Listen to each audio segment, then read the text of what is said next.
Thank you for joining us on our first inaugural episode. We're down at Fryerning Fisheries in the deepest, darkest Essex countryside, a place that I've frequented over the years, over the last decade or so. It's one of my favourite fisheries in the UK, and you can see why, and hopefully as this story unfolds you'll see why. There's a few planes whizzing overhead, but other than that we're away from the hum and drama of everyday life, out in the middle of nowhere, and that's just the way I like it. I've been fortunate enough to be involved in filming quite a lot down the years. Maybe one or two of you would have seen some of the stuff I've done before. Apart from one film which I did with Sticky, part of the Reflection series, every film that I've ever done has been part of a company marketing vision. So they've all been commercial, they've all been sponsored films, commercially led. Now, what Steve and I want to do is make a series of films which are about fishing and how we tackle different venues, or how Steve's the guy behind the camera, the genius doing the camera work, how I tackle the venue, how I try to extricate a fish or two, different times a year hopefully, certainly different fisheries, ranging from syndicates like Fryerning to busy pressured day ticket lakes, maybe somewhere like Farlow's. We may even take some heads up from you guys on where you'd like to see us visit. But the idea is that, as I said, it's not a commercial enterprise. It's just me and Steve doing it. We're literally just a two-man band, and we really appreciate you guys downloading this, and you're sitting there watching now. Very, very grateful for you tuning in. It's you guys that can keep this going, keep it happening, and take us down that road, see where it gets us to some very interesting fisheries, and hopefully some very, very beautiful fish too.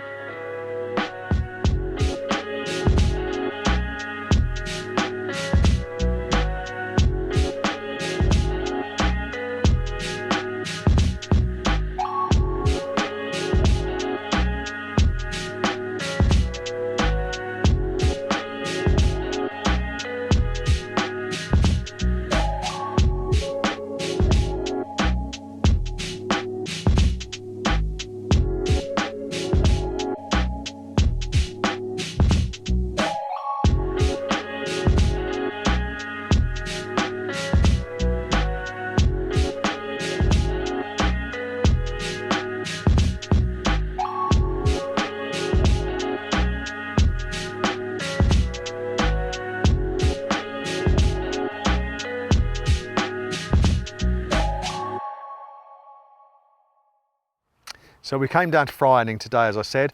We're fishing on the Valley Lake, which is, years ago, it was what I used to call the lads and dads water. Well stocked with carp up to nearly 40 pounds. Back then, 10 years ago, 15 years ago, most of the fish were doubles. And as I say, the lads and dads would come down and fish together, and you get your string pulled, get numerous bites. The fish have got a lot bigger since then, and they've got a lot harder to catch. Excuse me. They've got a lot harder to catch. And nowadays, the Valley Lake can be very tricky indeed. On its, sometimes month by month, it can be harder than the main lake, which is quite a turnaround of events. But that's because the fish have got bigger, they've got older, they've been in here a long time now. You know, some of the fish on site are well over 30 years old. And the other thing that you throw into the mix that makes fishing a lake like Fryerning Valley Lake so hard for a lot of people is it's a small lake. I don't know what it is, 2 or 3 acres, a couple of acres probably. And believe me, the hardest type of carp fishing is fishing small lakes for very pressured fish. Much easier fishing on a big inland reservoir, assuming you can find them. You can usually catch them. On little lakes like this, the fish they need to be on top of their game to avoid being caught. They're under constant pressure. They're intimately acquainted with every square inch of their domain. And as soon as that gate goes, as soon as that first leg goes in, and the game's afoot, the fish know, and they can make themselves very, very difficult to catch indeed. As I said, small water carp, they're a tough nut to crack. So we came down here, you know, hoping to get a bite. We're filming for a couple of days. And as you can see, incredible scorchio, El Scorchio, and as I suspected, the fish were up on the surface.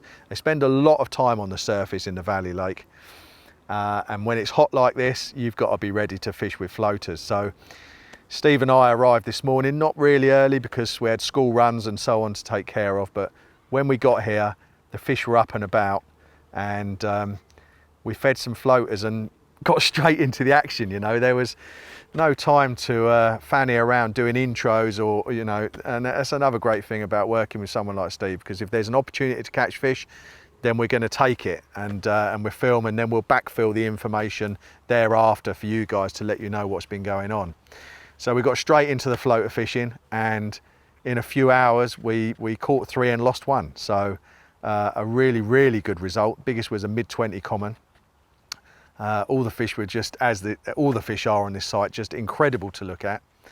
And we're up and running. So we've only been here a few hours, but we're 3 fish to the good, all caught on floaters, and I'll show you exactly how I go about that, the general philosophy, the mindset, the bait, the whole thing. There's plenty of time, guys. But in the meantime, the sun's about to dip behind the trees behind me, which is going to cool things off a bit, and I'm going to look at how I'm going to get fishing for the night.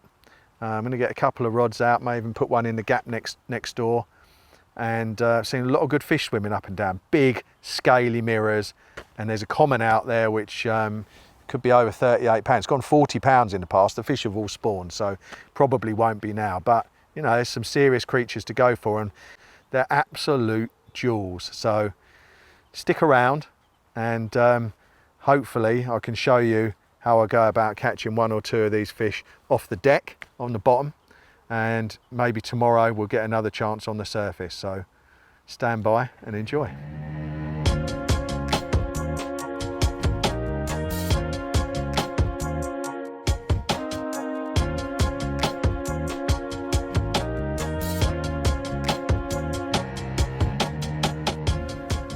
So there's quite a few fish coming through the swim.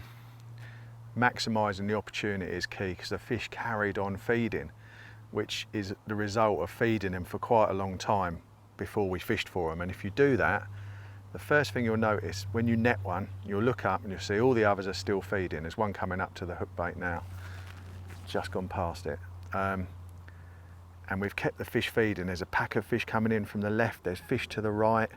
It looks really good. We've got one in the net, mid-20 common, really nice chunky fish, which we'll get out and have a look at in a minute. But really want to maximise this opportunity, because there's some very big fish out there, and while they're feeding, it was a matter of bite the old rig off, secure the fish. He's in the shade, he's fine, and whack a new one out there, because when they're feeding like this, I don't know if it's the time of the day or the clouds just thickened a little bit.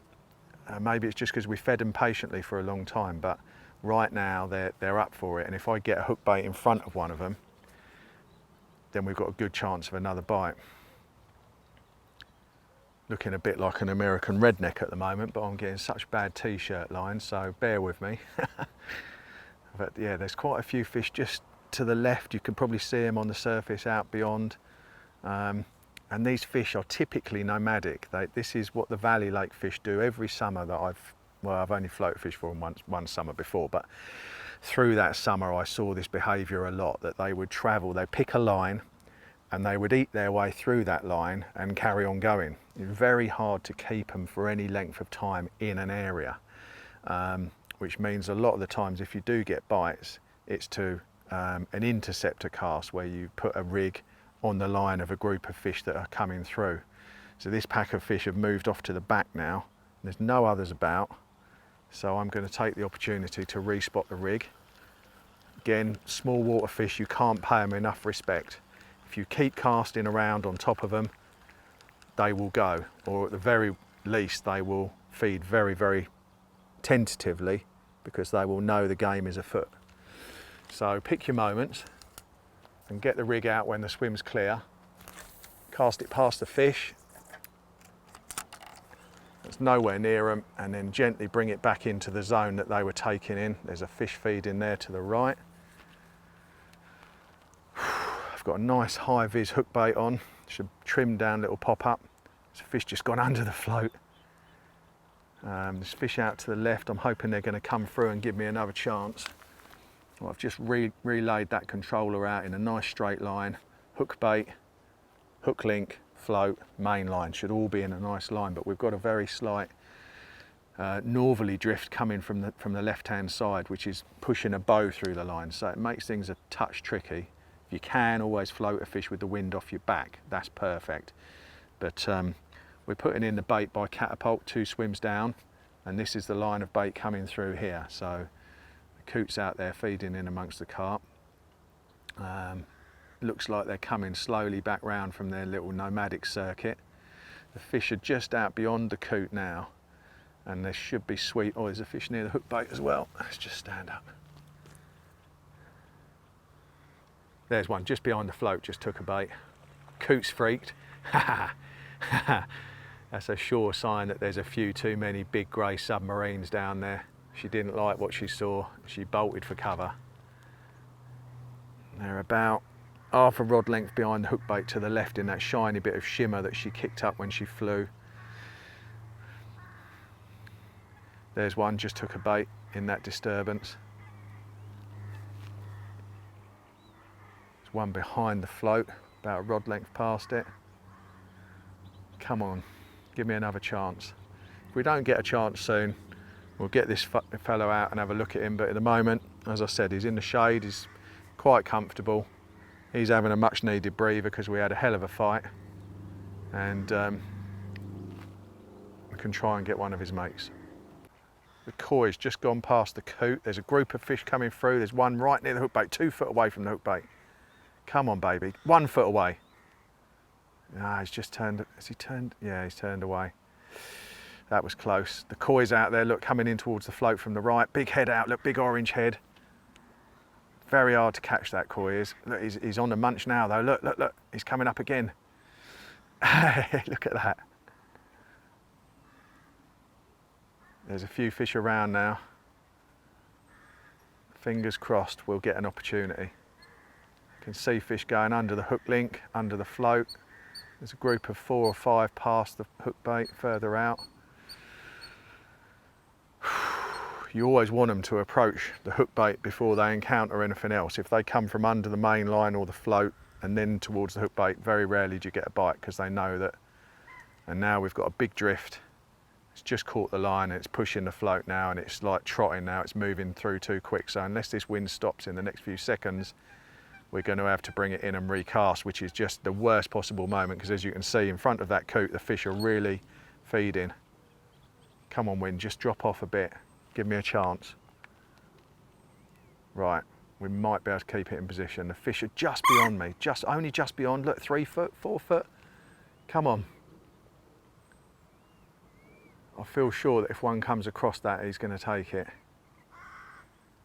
I'm about 3 foot short of him. Quarter of a wrap.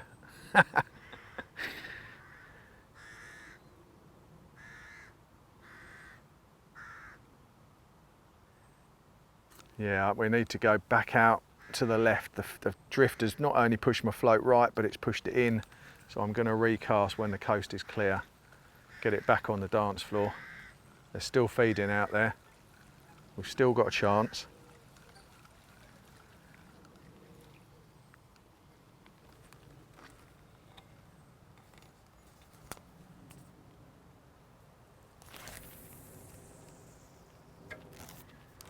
Again, put the float out well beyond where the fish are and then inch it back onto the line that they seem to be favouring.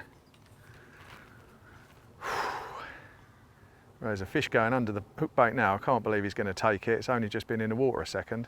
Oh, that was so close. Another one's going past it. We're in the right place. So the hook bait is just next to the coot, if you can see it. The koi's back. There's fish all over the place.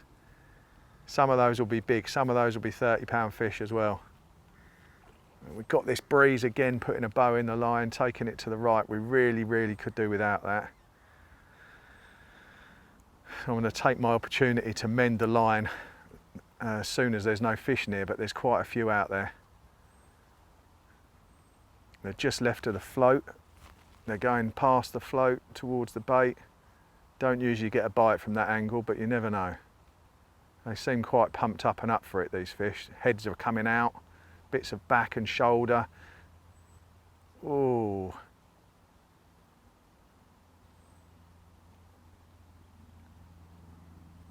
Oh, this does look good. Yeah, 2 foot to the left of the hook bait. Come on, baby. That's the perfect approach angle. If they carry on munching on that line like little Pac-Men, come on, a foot away, foot away. Come on. Come on, a foot. Oh, he nudged it with the tip of his nose. Take it, take it, take it. Come on. It's right next to him. He's not spooked. Oh man, how did he not swallow that? So there you go. That's the benefit of being greedy, leaving a fish in the net and trying to get another one. I mean, it's only a small common, but they're all welcome. And in he goes. Fantastic. Hey. Floater fishing, the best.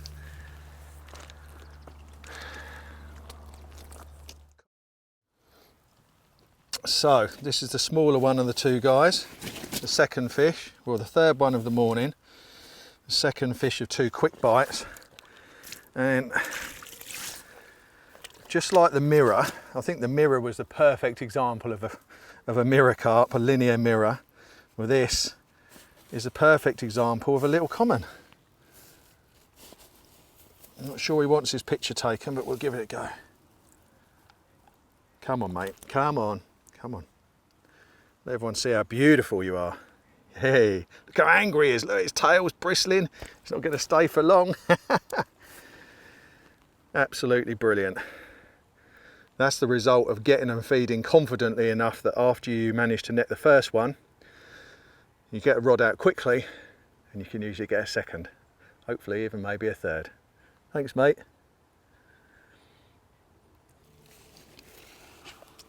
There we go. This was the other one of the brace that we just caught. Nice, good 20-pound common. Haven't weighed him, but yeah, he's well over 20 pounds and probably twice the size of the little common we looked at just now. So immaculate, perfect. Saw this one, saw his head come up and take the bait, big grey head. Snaffled it down. 3 fish in the morning on floaters, and it's my favourite way of catching carp, bar none. Fantastic, thank you.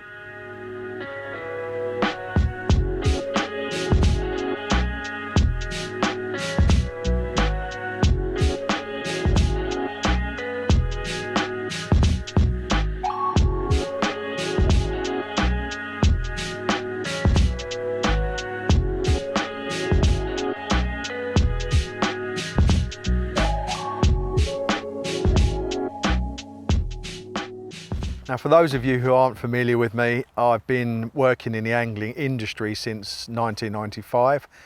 Worked for several of the leading fishing tackle companies in a product design and development role, and did that for a very long period of time through to about 2012.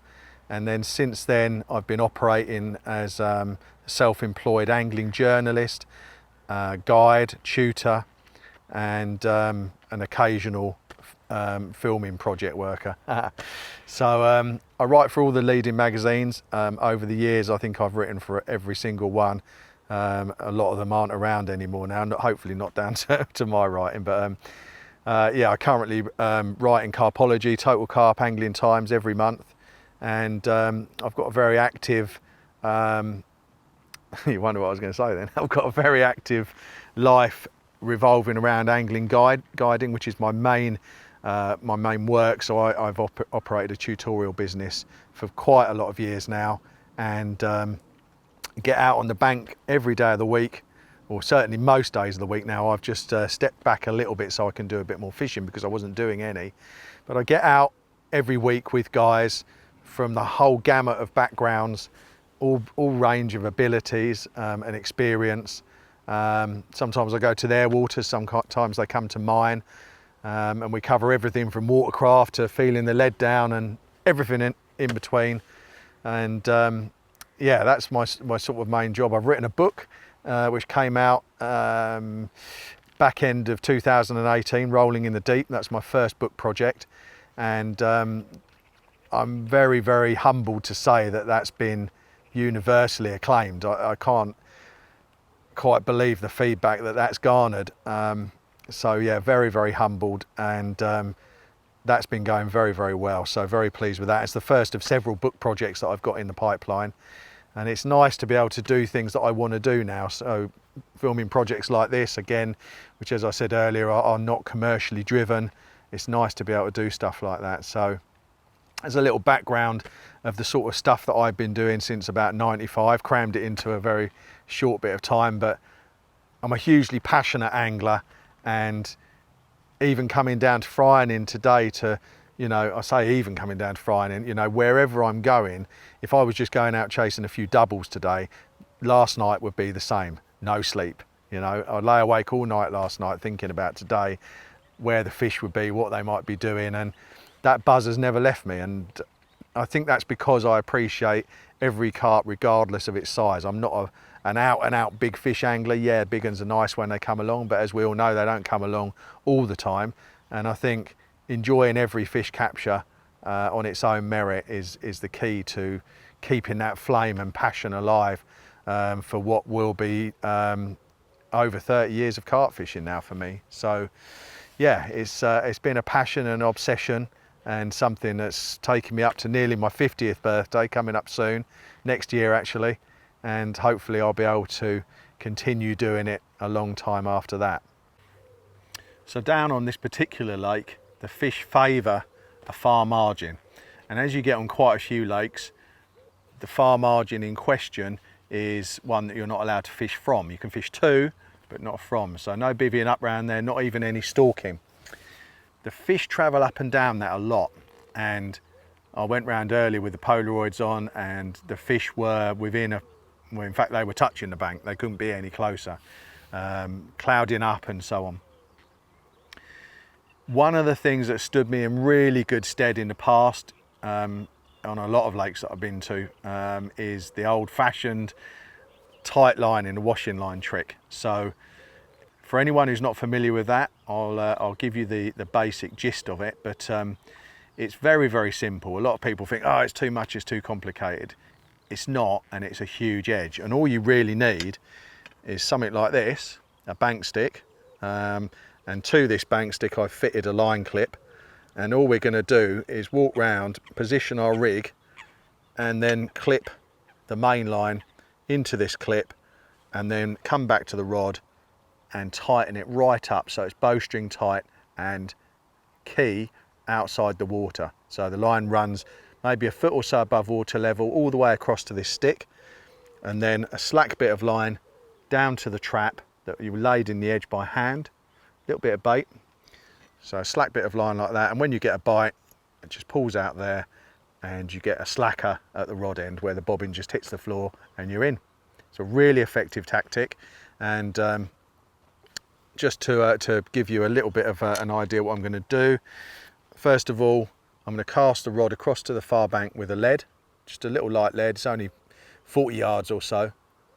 And then when I get round there, I'll locate the lead, cut the lead off, tie on a rig, lower it into position in the edge, clip it to the stick.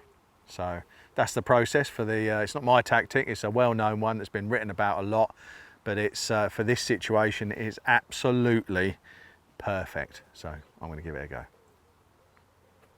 Okay guys, so you saw me put the rig in position by hand. It's just on the shelf, it's in about 2.5 feet of water.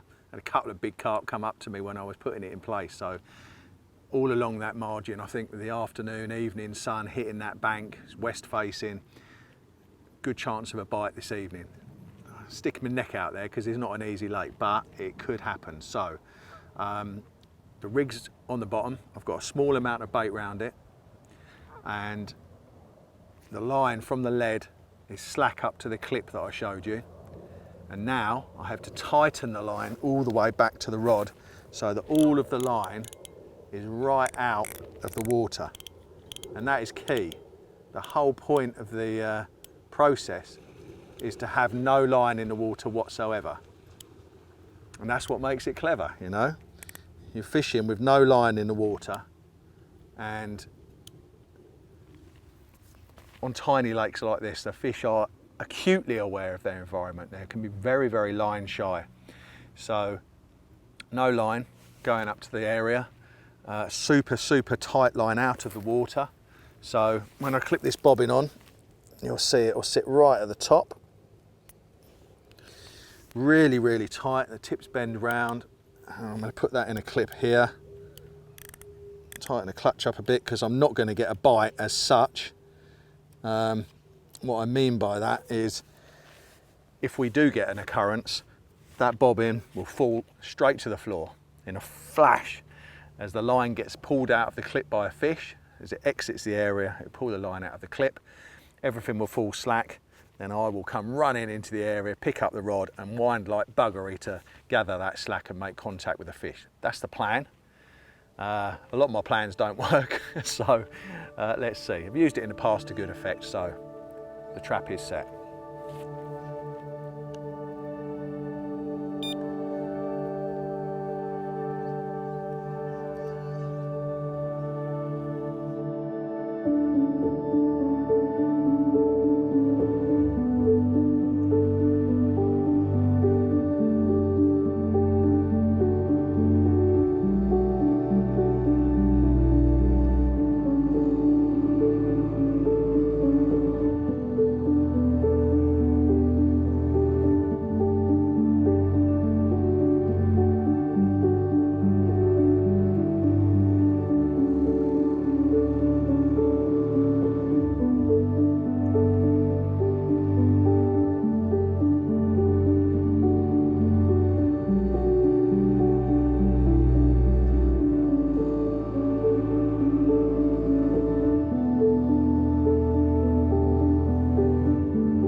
Good morning. It's turned into the most stunning of dawns. It's what you get with this typically high pressure weather. You get sunny, still days and clear, cool nights, which are really nice to sleep in actually. You're not lying there hot and sweaty in your sleeping bag all night surrounded by mosquitoes. So a really nice night, apart from the fact there were no bites. But Steve and I were up early this morning having a look around, and really important to get up as early as you can when you're carp fishing. Sometimes you see things, it's all about looking, which I'll cover at another point, but the more you see, the more you know. The more you know, the more you catch. And particularly when the weather's like this, carp will be at their most active at dawn. And knowing those little places they're visiting can be absolute gold dust. So we're up enjoying the morning, having a coffee, I'm listening to LBC on the radio, nice and quiet next to me, as I like to do, looking off through the mist, seeing the odd slider, not far from the baited spot. Had a few tufties in on me this morning, which I had to scare off with a laser pen. Not ideal really having those diving around because I've only got a little bit of bait down. But Sailor V rodders, that's one of the things you have to cope with. They've gone now. As I said, there's been a couple of fish not far from the baited trap where I've got a pair of rods. We rounded off yesterday evening, getting everything in position. I fished 2 rods to a little spot that I'd found with just a bare lead. So what I tend to do is use a spomming rod with braid on a reel, and on the end of that I have a quick change link and a tail rubber. I start off with a bare lead, find where I want to fish, then I unclip that and clip on a spod or a spom. What I'm looking for, generally speaking, is anywhere that I've seen fish activity that the lead will slide along the bottom. You know, if you pull a lead along the bottom and the tip's going, you can't fish there, it's dirty. If it slides without any resistance, you can fish there, and it isn't really any more complicated than that. Don't worry if it's sand, silt, clay, gravel, mud. If it's smooth and clean and it's where you've seen fish, then you can catch them from there. So one of the things I just mentioned, which you might have picked up on, said spod or spom. Again, on very, very small intimate waters or lakes that are getting an awful lot of angling pressure, although I still use the spom a lot and will continue to, in certain situations I've reverted back to the good old-fashioned spod. The reason for that is that with a spod it makes a totally different noise to the spom. It doesn't land with that big crack as the spom is opening up. And more importantly, or equally as importantly, you haven't got to land a spod on its nose in order to evacuate the contents. So you can cast out, hit the clip really gently and land the spod on its side, so it's got a real quiet point of entry, and it will still invert and deposit the bait. That, I think, is quite a big edge, and it's something I've used on a couple of other lakes this year to good effect, catching some really big fish with that sort of stealth approach. I baited very lightly with a bit of hemp and some crushed up krill boilies. Not had a bite yet, but as I said, this is a tricky lake. Just to give you an idea of what the Valley Lake can be like, 2 of my very good friends and 2 of arguably the best anglers in the country, and these guys are mustard, Dave Lane and Ian Russell, they had this place to themselves for a couple of days to film a programme called Carp Wars a few years ago. And as good as they are, with the whole place to themselves for 2 days and a night, they caught nothing whatsoever. So be under no illusion, it's a tricky lake, you know, and a lot of the guys who come down here that have got tickets, you know, sometimes you can have overtly high expectations perhaps, because as I said, in the old days it used to be a bit of a runs water, but as time creeps ever onwards, it's getting harder and harder. So no bites off the bottom yet. I'm going to leave the 2, I mean, it's bite time now, we've been up since about 4:30. Mist is still on the water, it still looks good. There's been fish rolling about, as I said. I'm going to leave those in situ. I'm going to redo the rod across to the far margin on the tight line to the clipping up technique, because I feel that should have done a bite yesterday evening, so maybe something's amiss with that. I'm going to lift it out and check it and make sure it's okay. And we're going to go through that process again on dry land to show you guys how the clipping up process works so that you can clearly understand it. So we'll look at that later on. And the other thing we'll look at later on is floater fishing. Given the weather, I think it's as near as a definite that we will be floater fishing at some point today. So I'll show you my whole setup from rod to hook, how we feed the swim, and hopefully we'll get another bite off the top. It's all to play for today.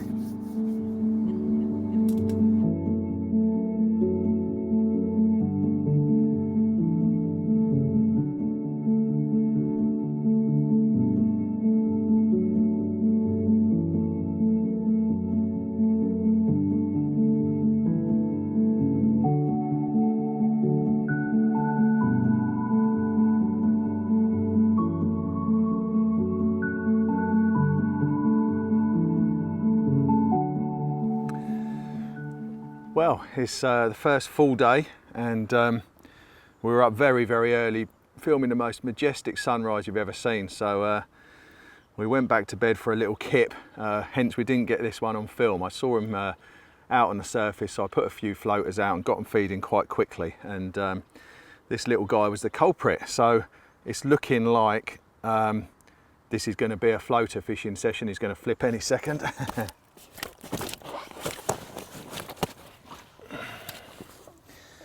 Just let him calm down. So it's looking like this was going to be predominantly a floater fishing session, guys. No bites on the bottom yet. So I think it would be prudent to, look at that, isn't he absolutely angry and majestic? So I think it would be a good opportunity to show you guys the whole process of floater fishing, from the rig, the bait, the hook, the line, the reel, the whole approach. In the meantime, there are still some fish out there taking, so I might try and get a bite first, but those opportunities need to be taken. Bear with us and I'll take you through the entire thing of a floater fishing day at Fryerning. Thanks, mate.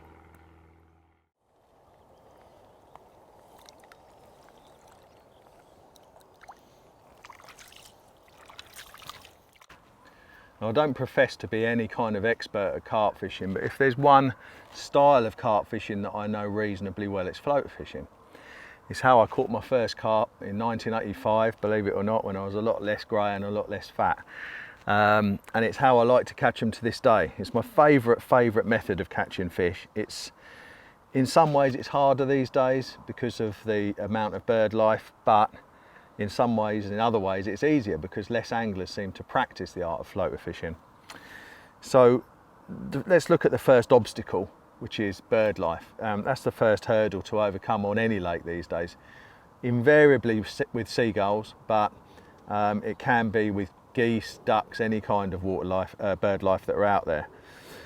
Tufties are about the only one that will leave you alone, because of course they want to dive for their food, but coots, swans, everything else will be a problem.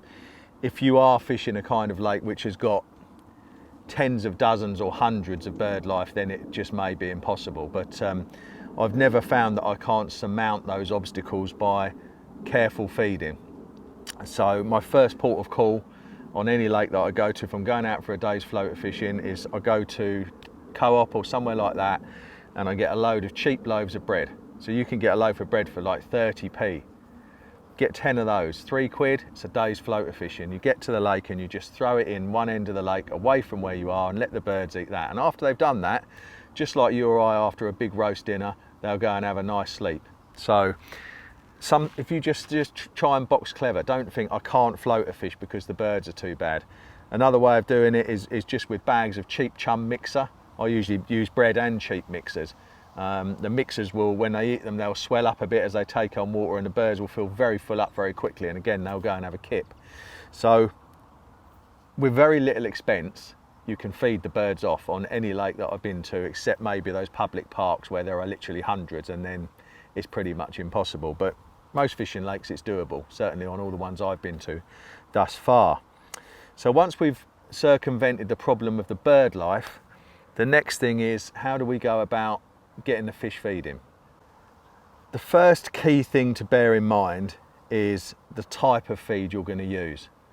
Now, my very best mate Mark Cole came across tiny floating pellets in about 1997, and because we fished together, he told me about it, and I'm certain that I'm pretty sure we were certainly the first two people in the country to use tiny floating pellets. Mark called it floating hemp, and we went all over Oxfordshire and Essex getting lake records and just vanquishing everything, because all the fish we used to seeing was chum mixer. Now, believe it or not, since 1997 to now, tiny pellets still remain a massive edge. A lot of people just don't bother with them. So the first port of call is to use your bulk feed made up of these, like 4 to 6 mil floating pellets. I use krill flavoured ones, but you know, a small floating pellet, that's what we used to use back in the day before the krill ones came out. As long as they're small and they're good quality, that is the key. What you will need to do is bulk them out with a few bigger ones. So here I've got some more chum mixery sized baits, which are still krill ones, but these are 11 mil. And I feed them at a ratio of about 70% tiny ones, 30% bigger ones. And the reason for that is if you just feed the small ones in entirety, then it will prove, or can prove, very tricky to get a bite on a hook bait. Bit like fishing a 20mm boilie over a bed of hemp. You know, you need a smaller, you need to fish a smaller hook bait when you're floater fishing anyway to get a bite. But if the fish are just used to sucking down these tiny pellets, the preoccupation needs to be seen to be believed sometimes. So a percentage of larger ones makes it easier to get a bite when you do introduce the hook bait.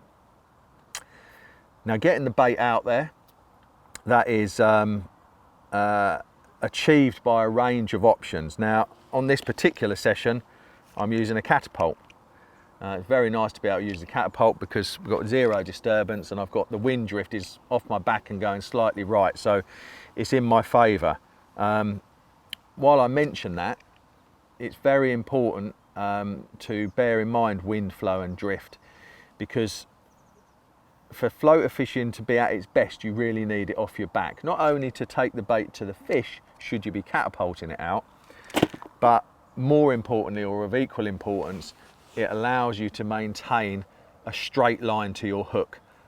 The line from the rod to the float will be straight, the hook link will be straight, without these big bows and so on that you get. So try and fish with the wind off your back if you can. Never fish with a headwind where it's coming in towards you, because it will play havoc. You just will not get good floater presentation. At the moment, we're blessed with very high pressure, very little wind. What there is off our back. So I'm using the catapult now. If the fish were out further at range, then I would, without hesitation, in the past I've used a spod or a spom a lot. More recently I've used the air bomb a lot, which delivers bait without making a splash on the surface. It actually opens mid-air and throws the floaters forward, and that's a really good tactic. Most of the lakes I've been to over the last few years have responded really well to spom or spodded floaters. It's quite incredible, even on really, really tough lakes, how it doesn't seem to bother them. And even on super pressured syndicates, I've had them eating bait out of the spom sometimes within 10 seconds of it landing. You know, I'm talking big fish as well. So it literally is the proverbial dinner bell to them on a lot of occasions. So the other thing that you'll find is if you can get the fish feeding further away from the bank, 50 yards out, 60 yards out, they're a lot easier to hook. They don't feel as much under threat and they have less suspicion. So if you can get a hook bait and bait out a bit further, then usually bites will be easier to achieve. So that's the type of feed that I'm using. Again, these pellets are very, very oily. Quite often I've actually added some hemp oil to these, or salmon oil, which will give you an even bigger slick. Don't really need it in these conditions because the lake's flat calm pretty much, but when you've got a little bit of a ripple, can be to your advantage because a ripple will disguise your tackle. But you know, your main line going into the spot, you know, will be heavily disguised. But a bit of oil on your baits will flatten the area off around the hook bait and make it easier to see when you've got a bite. And that's the key. Being able to see when you've got a bite is so, so, so important. In the old days, I used to use the same bait on the hook as I would use on the as the feed. Nowadays, it's all about bright ones, or it's almost all about bright ones. So I carry a mixture of different colour bright ones, white ones, pink ones, yellow ones, beige ones, anything that I can see. And you'd be surprised, even with a trimmed down 10mm pop-up, you'll be able to see it 60 yards out. If you can't get yourself up Specsavers, you need to be able to see your hook bait, because time's moved on. Again, years ago we used to put the rig out, put the rod down, put the bait runner on and wait for the reel to go. But that ain't going to happen these days. The fish will, as soon as they suck it in, if they realise something is amiss, they'll spit it out in a nanosecond. So being able to see that hook bait and when it gets taken is paramount, key, vital, so important. So I will only use a tonal matching hook bait. These are actual krill floaters, which are soft enough to side hook on, but I only use these at close-ish range when I can see exactly which one is the hook bait. So you need to be able to strike the second the hook bait disappears. Don't be perturbed about fishing a bright one on the surface. You know, you trim them down, make them fairly discreet, which I'll show you in a little while. But to the carp, of course, they can see the colour, but it's not quite as vivid as it is to us looking at it on water. Of course, the fish is looking at it against the sky. I know they can see the colour because sometimes you can get a run of fish on a particular colour, let's say 2 or 3 fish on yellow, and then you won't be able to get a bite. They transmit this knowledge of threat to each other. It's quite incredible. I've seen it many times. But if you then just change to a pink one or a white one, suddenly you're in straight away again. So a choice of different colours is very important. You must be able to see the hook bait, massively important. Tiny, tiny pellets as feed, absolutely key. Feeding off the birds, absolutely key. And of course, you've got to get yourself in a position where you've seen carp in the very first place. I'll show you the technical side of things, rod, reel, float, and how to attach the floater next. In the meantime, I'm just going to nip over and fire out some more bait, see if we can get some fish feeding.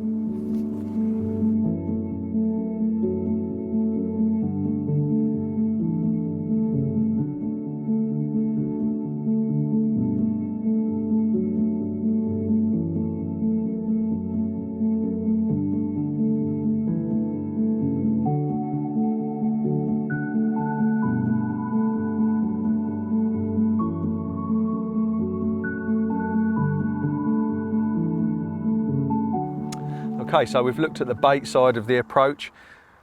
The next bit we're going to discuss is the technical side of our armoury for floater fishing. Now, it's no good really going at it cock-handed and using one of your carp fishing rods and trying to get something going with 15-pound line and a carp rod and a big reel and all that. It's just what I call a clusterfuck. So what you need to do is set yourself up so that you've got a dedicated floater fishing setup. It's something that I carry with me from March all the way through to October. A bucket of floaters, catapult, choice of hook baits, my little kit bag of little Tupperware box with a myriad of little bits and pieces, and of course the rod setup itself. So the rod, very, very old fashioned, as you'll see, it's a mouse-eaten cork handle. This is very old. It's a custom made rod. And in its early life, I used it for normal carp fishing, but that was a long, long time ago, and the blank softened off considerably from being a 3.25 to about probably a 2 3/4. So it's a nice, soft carp rod. However, don't make the mistake of going and buying one of those proprietary, custom-made floater rods, which are really soft, like 1.5 pounds, 1 3/4. Whilst they're fine on lakes that have no weed, like here, if you are faced with good sized fish and weed, you need a bit of backbone. So I would say 2.5 pound test curve minimum, really. So this is a 12-foot rod. It's very old, but it's got a through action. I can use this in weed. It's still got a bit of beef through the middle section should I need it. And what I've done is I've coupled that to a small reel. Most important thing for me is that it has a great clutch. So these are Kuma reels, they just got brilliant clutches, they're nice and durable. And I've loaded it, and this is absolutely key, I've loaded this with braid. Braid is one of the biggest edges in floater fishing. It gives you that instant strike reaction, which is imperative on a lot of waters where the fish will mouth a bait and spit it in a second. I haven't done any floater fishing without braid being on the reel for a long time. And it doesn't seem to bother the fish as long as you have a long hook link. So braid on, this is just 20-pound floating braid on the reel, and that comes through to just a bubble float. Now I've used and indeed designed different types of surface controllers down the years. You can't beat a bubble float. Old-fashioned bubble float that just does not tangle. Cast well, fill it with water, cast as far as you need. I carry these in a few different sizes. Tail rubber, anti-tangle sleeve at the front. I don't think I've had a tangle this trip, and I must have done 50 or 60 casts so far. So that's the float setup. The hook link itself, you need to buy yourself a nice low diameter mono. Don't worry too much about the pounds breaking strain. Learn to look at the diameters. So for floater fishing, general floater fishing where there isn't any weed, something about 0.25, which is what I've got on here. And if it's weedy, I wouldn't go below 0.3. you'll tend to find that they are nominally about 10 to 12 pound break-in strains, but like I say, they vary according to manufacturer in terms of how they label them for a break-in strain, whereas diameters are constant. So again, lower end of the range, 0.25, which is what I'm using here. If it's weedy, you might need to go up to 0.3. Down at the bottom end is, of course, a hook. A nice small, something's crawling on me. A nice small lightweight hook. I'm using a size 10. It's barbless here, so I've crushed the barb down completely. Again, hooks need to be small, sharp and lightweight. So I'm not going to tell you which ones to buy because, again, we don't want this to be really pluggy, but have a shop around and try and find something. I tend to go for something that's got a short shank and fairly wide gape. To that, I like to side hook the bait. In times gone by, I have hair rigged it. If you're going to hair rig it, you need to tie the hair so it is really, really short, so that when you attach the bait, it is tight onto the back of the hook. These days, what I tend to do is I side hook the bait. So I'll take a boilie, again, usually almost always down the high vis route, and I'll just pass the hook through it so that it's sat on the shank of the hook like so.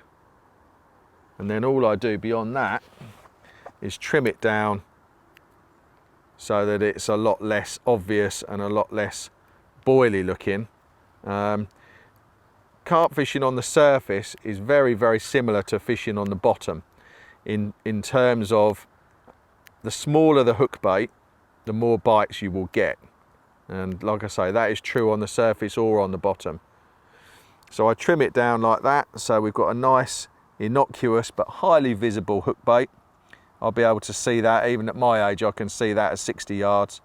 Side hooked on, and you can see that I've done it so that the hook hangs below the bait like that. One other thing to mention with the hook, I do sharpen all of my hook points for all of my carp fishing. I think it's a huge edge. It's arguable that it could be an even bigger edge for floater fishing, because when you've got fish up and they're just mouthing, taking very tentatively, you can hone your hook point for surface fishing so fine, because obviously it's not coming into contact with anything hard, it's just out there floating on the surface. So I really make my hook points long, thin and fine, and I think that that helps me get a few extra bites when the fish are feeding really shyly. But just to go back a step, if you fed them properly with loads of small pellets, they shouldn't be feeding shyly anyway. Get them feeding confidently. This is part of the approach that I meant to mention earlier, actually, while we're on the subject. You're looking to get the fish feeding confidently before you make that first cast. When you get them the fish feeding confidently, they will rise higher in the water. You'll see more of their face, more of their shoulders as they come out, and they'll charge down the bait like pac-men. Usually I'll wait until I've got half a dozen or so fish doing that before I make the cast, and the reason for that is the payoff can be huge. As we saw yesterday, if you've got a few fish just tentatively taking and you hook one of them, it will freak the others out and they'll just go. If you feed them long enough for the red mist to come down and the greed factor takes over, then when you hook one, the others won't even notice, they'll carry on eating. And as we saw yesterday, when you play the fish in, you get it in the net, you look up, the others are still feeding. You make another cast, you get another fish. So having the patience to get the fish feeding properly is how we catch multiple numbers of fish. Sure, you can get a quick bite maybe by casting when they're not feeding properly, and they're a bit shy, you might get one, but as I said, usually they will freak out and they'll just go. Get them feeding properly and you can usually get a few bites from the swim. The first thing I do when I've got a fish in the net is to put more bait out there. You know, keep them interested, keep them in the area, and be aware of where the drift is going. Just back to the hook length that I mentioned earlier, I just said it needs to be long. From the float to the hook, I would never ever go below 6 feet. Most of mine are 7 to 8 feet. The more separation you've got between the hook bait and the float, the more bites you will get. It should be fairly obvious that a good casting technique is vital. same as casting a zig rig or anything else, you have to stop it before it lands to separate the hook bait from the float. So you cast out, you watch it go through the air and you stop it, and you'll clearly see 2 splashes as the tiny trim pop-up lands beyond the float. That's what you want. And then I just slowly bring it back into the area. Now this is quite a key point again. You want a float that is big enough to get past the fish. So if you've got a tiny float on and you can only get out to the range where the fish are, you'll be landing amongst them, and that will do you no favours at all. This lake, like many others, the fish are very cagey and aware of a float landing in the swim when they're feeding on surface baits. So I always opt to use a bigger float than I need, so that I can get 20 or so yards past the fish, land it quietly, and then slowly bring it back onto the dance floor. That's what you're aiming to do. So that's a potted version of the tactics. We've looked at the bait, we've looked at the technical side of things.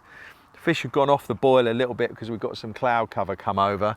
The bottom bait rods are still out. I'm not happy about them. I know that it's, this time of year it can be hard to get bites on the deck, but I feel we should have had one. So I'm going to look more closely at that situation later, redo the traps, maybe make a few changes. If I do, I'll let you know what they are. In the meantime, I'm going to go and pull out some more floaters, see if I can get the attention of a nice big heavily plated mirror carp. Well, there you go, first bite on the deck. If he comes in, it'll be fish number 5 in 24 hours, which is very, very pleasing. The most interesting thing about this is that 24 hours, nothing, and I moved it 7 foot to the right. They kept wanting to go there. And within an hour, probably less than that, there's a nice mirror on the end. It just shows how critical you've got to be. I knew there was something wrong with it. They just didn't want to come all the way around that tree. And in the end, I got in the water, waded round the tree and put it where they wanted to sit. And that has made the difference in probably 45 minutes after 24 hours with nothing. Isn't it amazing? It's a nice looking mirror.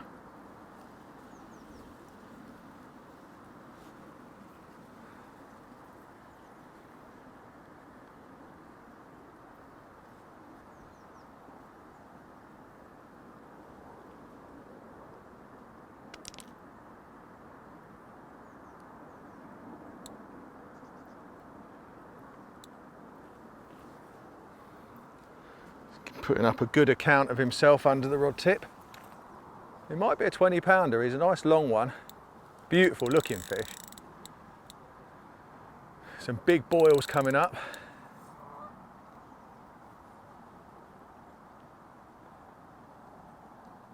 Oh yeah, he's a nice one.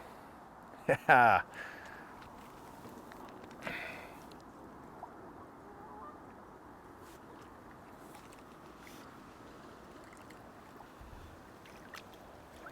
Oh yeah, come on baby.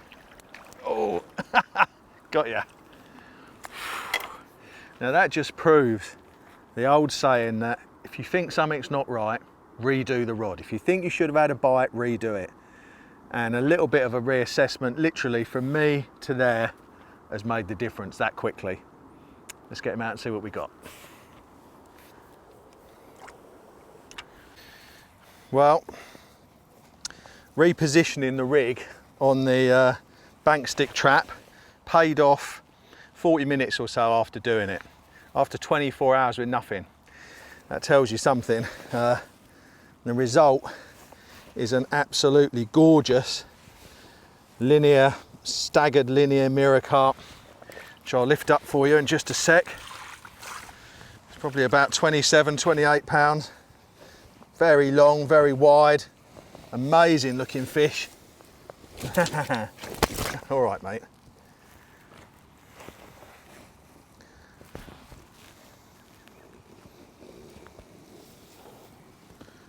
There we go. Now that is what we came for, and that is what the Valley Lake at Fryerning's famous for.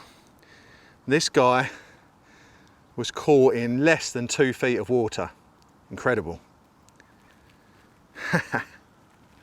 Thank you, you've made my day.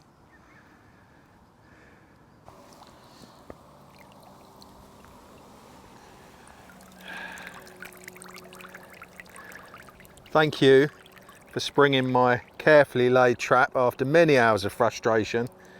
You were worth waiting for, weren't you? Thank you.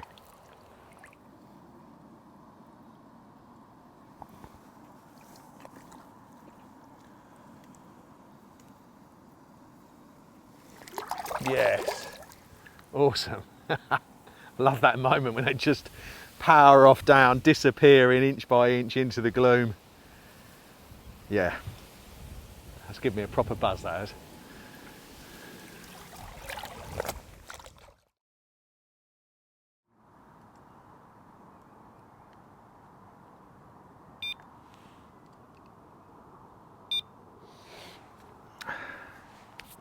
Well, that rounds off the second day.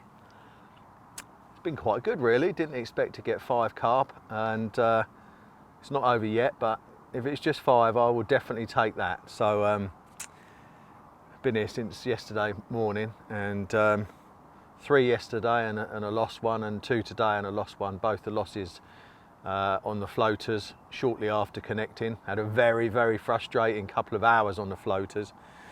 So close several times, but I've had a lot of those sessions down the years where you keep flogging it and you keep trying it, but sometimes it pays off. The trick is you just got to keep going. But today was one of those days where the harder I tried and the nearer I got, the more they knew something was afoot, and the harder they got.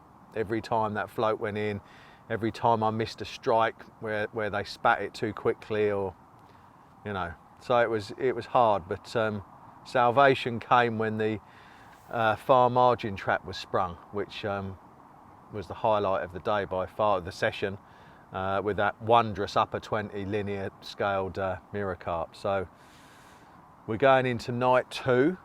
Got 2 traps set out here, not very far out, and the fish have been rolling out there over the last half an hour or so. There's probably been one every 3 or 4 minutes.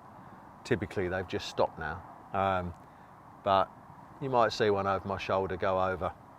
It's been a long, hard day, so Steve and I are treating ourselves to a well-earned cold one. Cheers, carp. And we're settling down to a night full of expectation. These rods I've redone. I know they didn't do a bite, but there's been fish in the area. I topped up the bait, made the hook baits a bit smaller.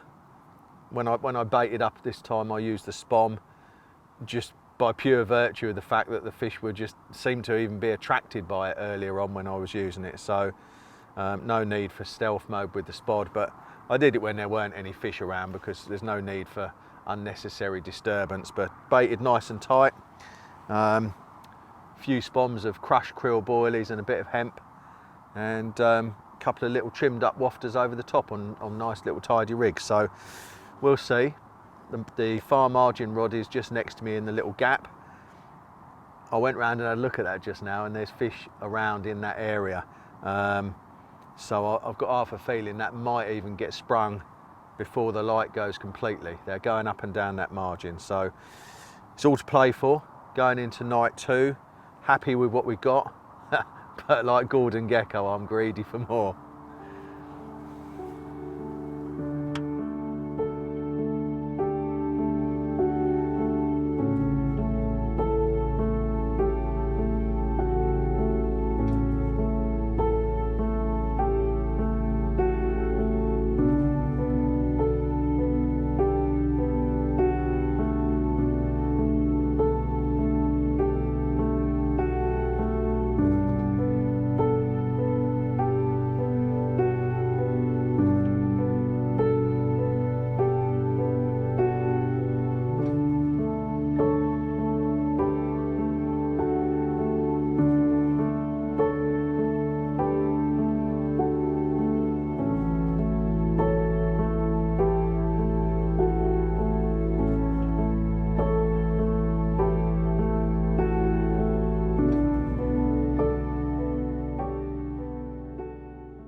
Morning guys, managed one last night, and it wasn't the bountiful night I was hoping for, but did get one on the deck from the far side. So just going to show you how I simulate that that action that I've been getting, because that was a £20 common in the night, and obviously that big linear yesterday, so a couple of good fish fall into that trap. So I just want to show you exactly how I go about getting it set. Got rod and reel in my hands, I've got the rig, just a short leader. Going to show you in a separate section rigs and bait, but just got a short leader and a light lead, and what I would do is from my position I will cast that across to the other side. So we're going to fake the cast, there you go, across to the other side, and then I will put it onto a bite alarm like so. Open the clutch, then I'll walk over to the other side to get the rig. I'll take a bit of bait with me. So round on the opposite bank we locate our rig, or you can cast over a bare lead and then tie your rig on, which is actually what I usually do, but this is just for the purpose of demonstration. So you're going to locate your rig, put a bait on it, and then you're going to lower it down into the margin where you want to put it. So we'll just put it there right on the shelf of the margin, the pretend margin. And then the important thing is your line is lying slack up the bank. And you can see that I've popped it into a clip there. Now there's only a couple of foot of tackle in the water. We're clipped into this, this is a solar strong arm clip. They're the best ones. I have them fitted to my rods and they're just brilliant, but this one is inverted, fitted facing up with the pole with a cable tie. Absolutely invaluable bit of kit. So having done that, the rig's in position. I'll take my little bucket of bait, put a little bit of bait on top. You don't need a lot. The more you put in, the more it will look like a trap, which we don't want. And then I'll walk back round the other side to the rod and reel. So having got the rig in position and clipped it to the stick, we then come back to the rod and reel and bite alarm on the other side of the lake, and or river or canal. You could use this anywhere as long as you can get back across. So what I'm going to do now is turn the spool to tighten the line, and it should go all the way across the lake tight to the clip. The idea is to have all of your line out of the water, so keep on tightening it up until it's above the surface film. Having done that, clip on a bobbin, turn on your alarm. I have it on maximum sensitivity. The reason being that when you get a bite, all you're going to get is a drop back, and I'll show you how that works next. So let's look at what happens when we get a bite. Just one thing to mention, you know, I'm simulating this on dry land obviously so you guys can see what's going on, but sometimes if you have trouble with the line popping out of the clip prematurely, then I'll put a little sprig of grass or a little tiny piece of stem under there just to stop that happening, because you want to crank a bit of tension into the line. So the fish is feeding, it picks up the rig, and as the fish bolts, you can see it's super tight here and very, very slack here, which is what we want. As the fish bolts, it pulls off and you get a good indication of drop back at the rod end. And that is the tactic I've been using.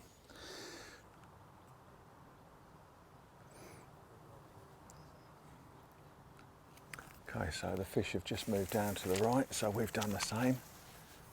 There's quite a lot of fish feeding, they're so finicky, but we've got a rig in position, so we've got half a chance, so let's see what happens.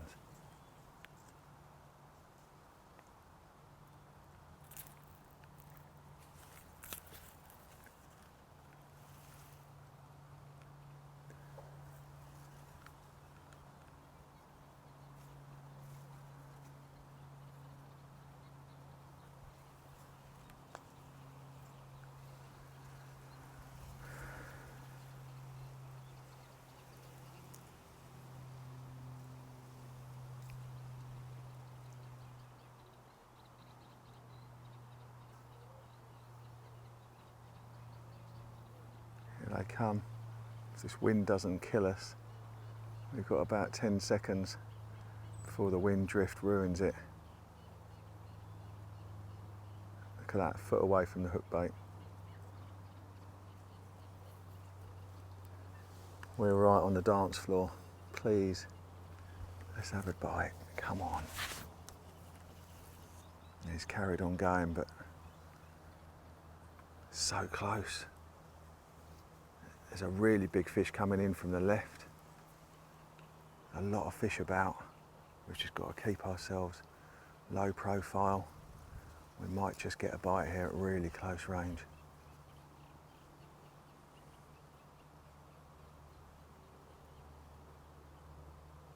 The fish are really turned on by these baits.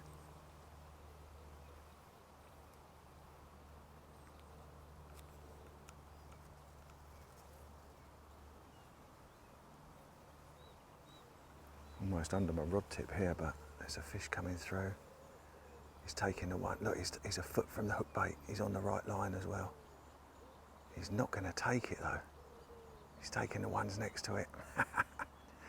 Lovely, lovely mirror carp. It's quite a big fish that. Might be a 30 pounder that one. We need to get out a touch further.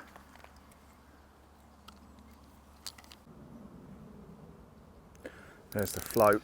Massive clouds of mud coming up.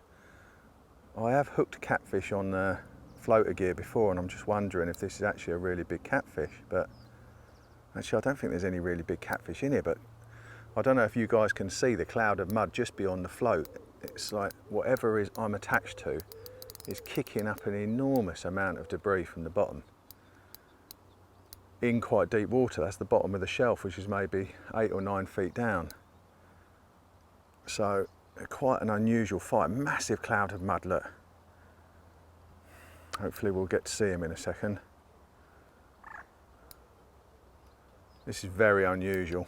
Big clouds of mud. I think this maybe it is a catfish. Or maybe, just maybe, it's a monstrous carp.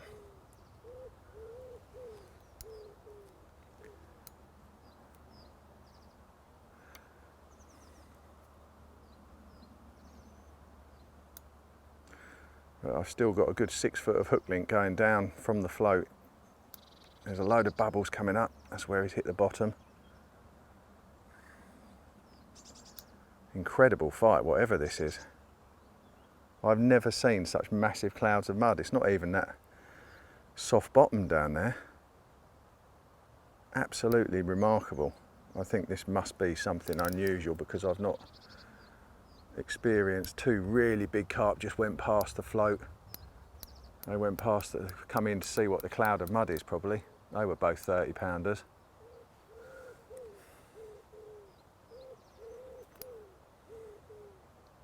Ah!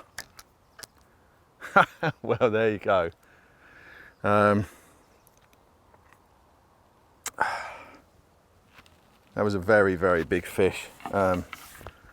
Let's just have a look at the hook link. It's not chafed up in the least, which tells me it wasn't a catfish. It was a Moby. And as sickening as it is, that's what happens sometimes. There's probably only one carp in here that would have fought like that. But it's gone.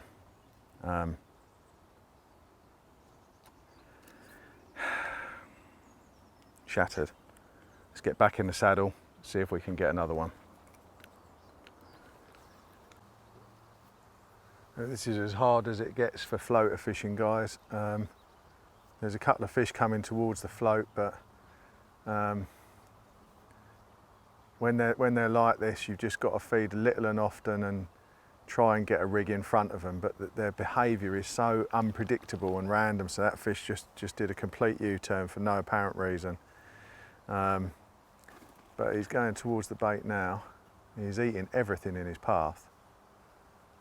And he's just done another U-turn. There's no way that he could see. He was about 3 foot from the bait. He can't see it, but yeah, this is very intense, frustrating, hard work because there's not a big group of fish. There's just odd randoms coming through.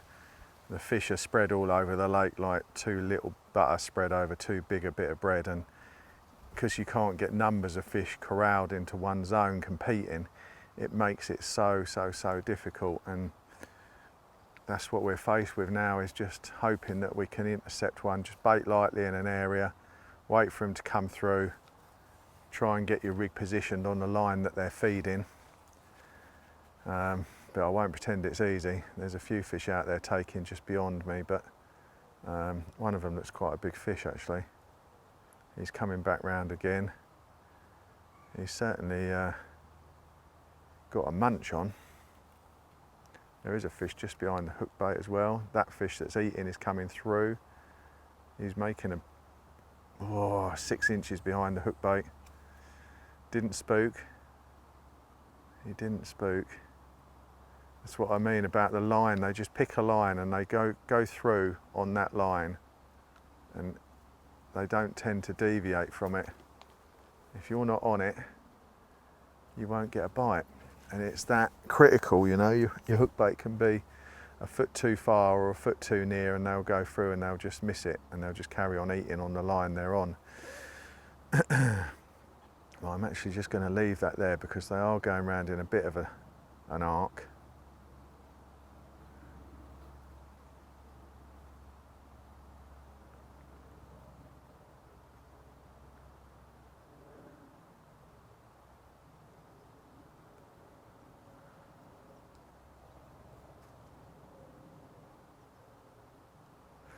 I've taken the bright hook bait off, and it did look like they were starting to avoid that, and you will find that after you've caught a few fish on a certain way, it's like they can transmit the danger to each other, and it's quite remarkable. I've seen it so many times, and now they know that anything that doesn't match the freebies is a potential threat. So I've just got a matching krill floater side hooked on. But again, you know, there's only 2 fish I think feeding, and usually action tends to come when you've got 10 fish feeding, when they're competing and they're confident, because the smaller in number they are, the more edgy they are. Normally I would stop now, wind in, feed the swim for a bit and see if I could draw more in, but we've only got an hour or 2 left of the session, and I'm intent on trying to mug one of these guys with their wallet as they're walking down the street. It's going to need a recast.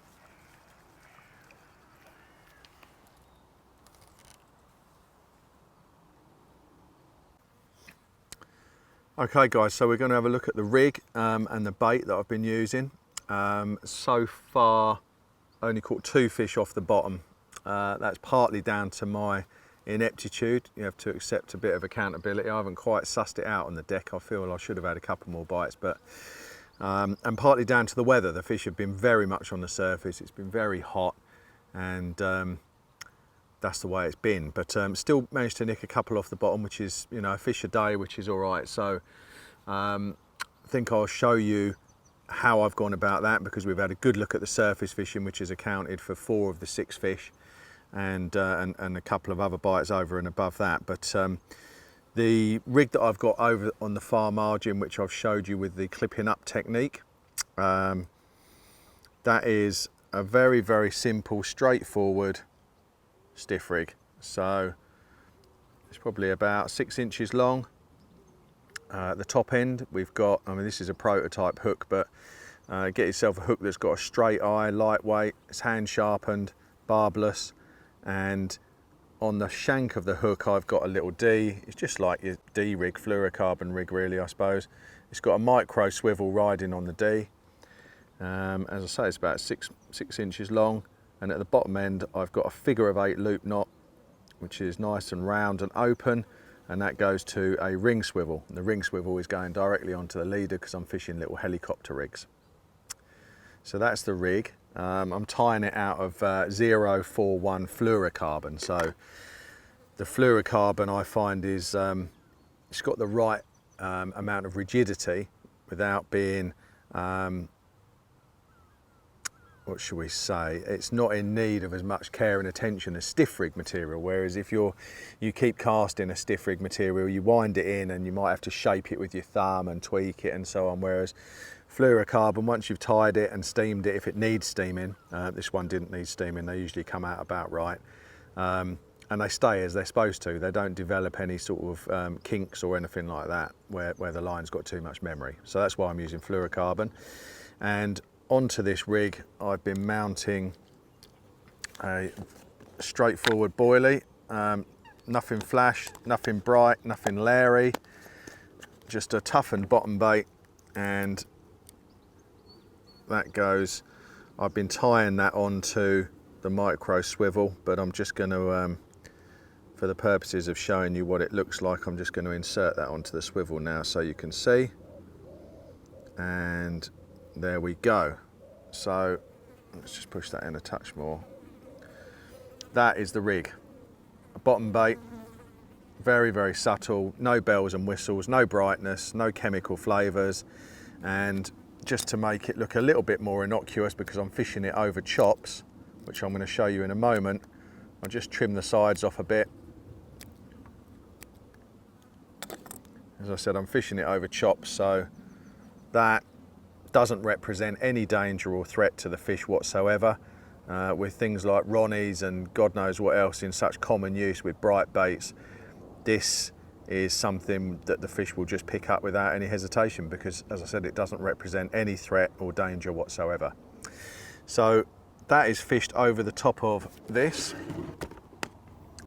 This is a really, really good edge. Now, you might notice that, well, you see a lot of people, their boilies are hanging in a tree in the bright sunshine, and the sun's sucking all that goodness, all that brilliant ingredients that the experts have put in there. You're just sucking it all out and leaving it like a dried up, shriveled old prune.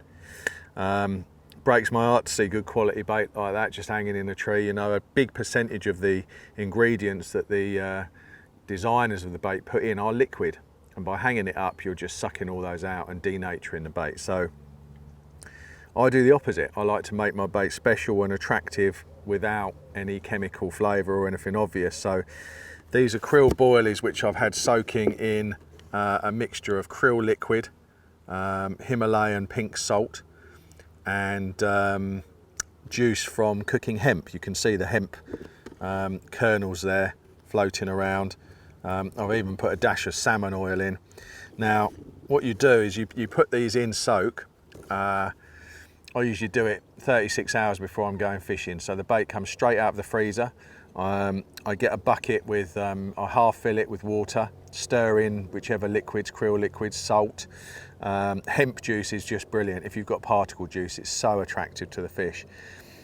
And I make sure there's just enough to cover the baits, and I'll leave them for 36 hours. The fish are rolling behind me, you might have seen that. By which time you'll be able to do this with them. And this is the edge. Mashing up proper fish meal boilies with salt and particle juice really is the absolute bomb. It's the zenith of attraction, and as you can see, I mean, the smell is extremely pungent and potent, but it's all natural. And a tiny little trap like that, just a little bit of bait and a hook bait that blends in, represents no danger whatsoever, and that's produced the biggest fish of the session, and a 20-pound common, 1 o'clock in the morning last night that I had. We didn't film it, it was too long to keep it until daylight, and I didn't really want to wake Steve. We've been doing some long hours filming the sunrise and so on, so I let that fish go. But it's done the biggest fish, as I said, and a couple of bites in total so far. The rod is actually still across there, so we might get one before we go. And that is the rig and the bait tactic that I've used on the deck.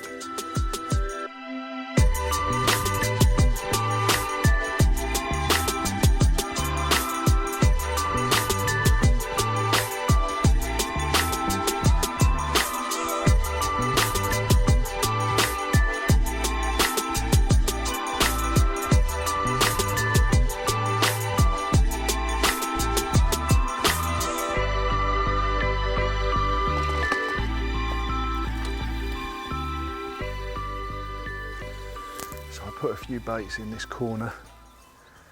I call this Brute's corner because the fish that get in here, sometimes they're just the big ones, and there's some really big fish about now. They've been coming through taking baits. There's not many of them, but they're a good size. I managed to get the float in position. This is our last chance for a last gasp whacker. I think we probably had our luck with the big ones, with our bad luck. Be surprised if the tables turn now and we get presented with a really big fish, because We just haven't been lucky that way, but never give up until the end.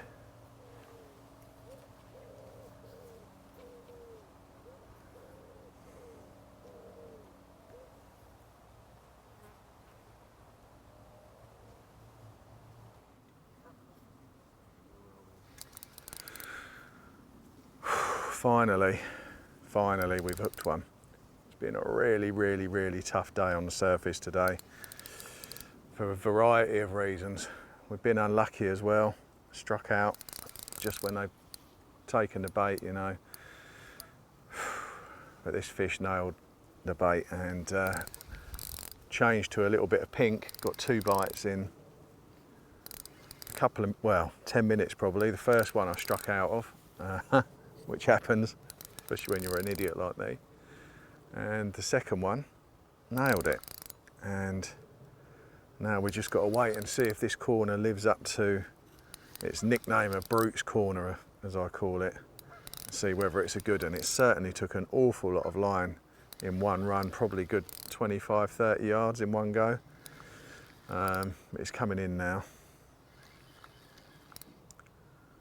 Swimming towards us. And now he's going to the right.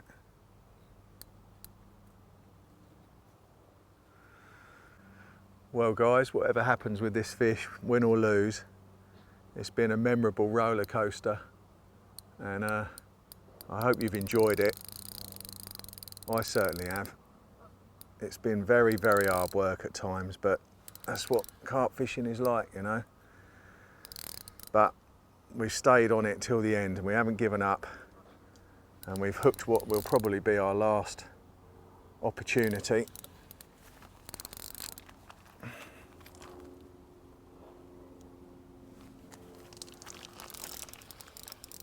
No. No. No. No. Oh no. No. Oh, fucking hell.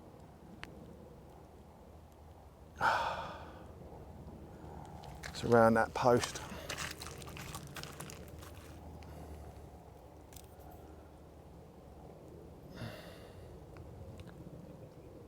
Oh, fuck me. No. It's all right. Fuck. Come on.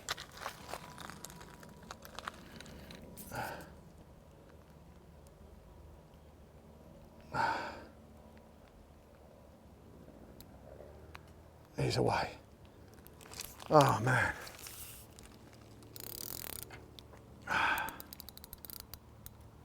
There's a couple of poles down there, guys, that it's a big tail. It's a good fish, I think. There's some poles down there that they've attached the barley straw bales to, and he was intent. Well, he actually went round one of them.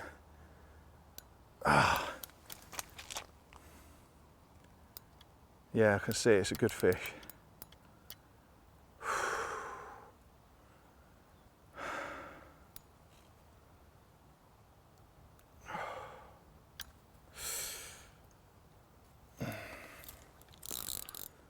It's a good mirror.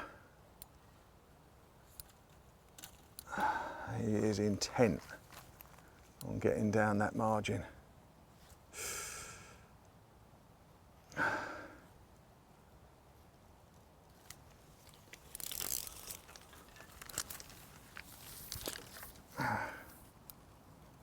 Really need to try and get him in as quickly as possible. Heart pounding stuff. Oh, he's so powerful.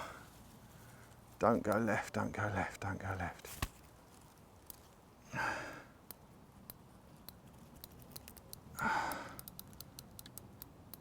Arm wrenching stuff this really is.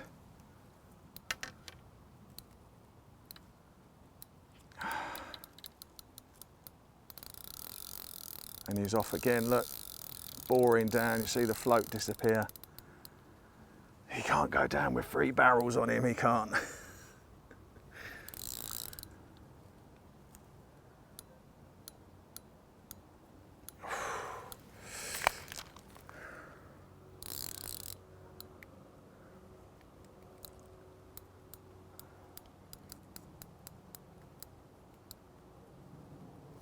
Gonna breach. He's a nice wide fish. Really good fish that is. Stay away from those posts. Okay, baby. Come on. It's a really good fish, that. Come on. Just a little bit more. Please, please, please, please, please. Oh, he's not quite there. Come on now, now, now.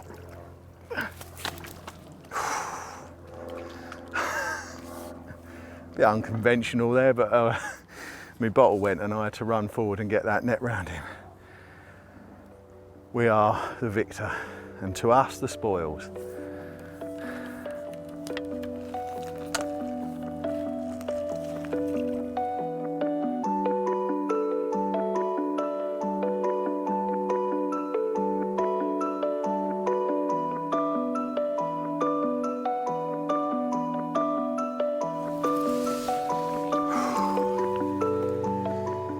Well, there you go. The brute from Brute's Corner. It's a known 30-pounder, fish I've caught a couple of years before, again on a floater. It's a big breeze block of a male carp, full of testosterone, a bit like me when I was 23. So there you go, the fruits of our labour, fish number 7, final one, and what a fish to finish with. Proper big mirror carp.